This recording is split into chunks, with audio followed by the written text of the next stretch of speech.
అందరికీ నమస్తే. ఈరోజు మునగాకు పప్పు నేను ఎలా చేస్తానో చూపిస్తాను. ముందుగా 2 గంటల ముందైతే పప్పు నానబెట్టాను. ఇదిగో ఇలా అయితే ఉన్నాయి. అవి రెడ్గా కనపడుతున్నాయి చూడండి. ఇవి నాటు కందిపప్పు అన్నమాట, అందుకని అలా కనపడుతున్నాయి. అవి ఎంతసేపు నానబెట్టినా కూడా తొందరగా ఊడవు. చాలా గట్టిగా ఉంటాయి అవే చాలా మంచిది కూడా. అవి పల్లెటూరులో మాత్రమే దొరుకుతాయి. ఎలా చేస్తానో చూపిస్తాను.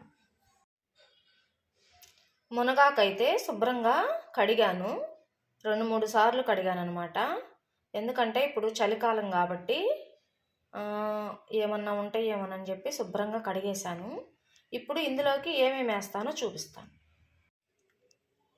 మునగాకు, ఉల్లిపాయ, పచ్చిమిర్చి, కొంచెం కారం, కొంచెం పసుపు, కొంచెం చింతపండు అంతవరకే పెట్టి విజిల్స్ వేపిస్తాను. 3 విజిల్స్ అయితే వేపించాను. పప్పు అయితే మెత్తగా ఉడికిపోయిందండి.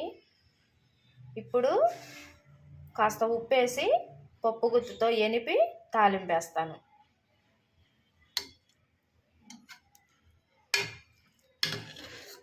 చూడండి ఎలా ఉందో.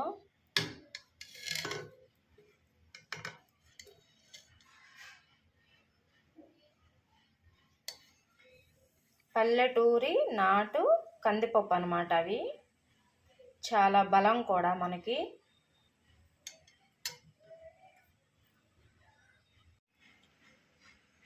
పప్పు గుత్తితో బాగా ఎనిపానండి, కొంచెం ఉప్పేసి. ఎలా ఉందో చూడండి. ఇప్పుడు తాలింపు వేస్తాను. మునగాకు పప్పు అయితే రెడీ అయిపోయిందండి. తాలింపు కూడా వేసేసాను.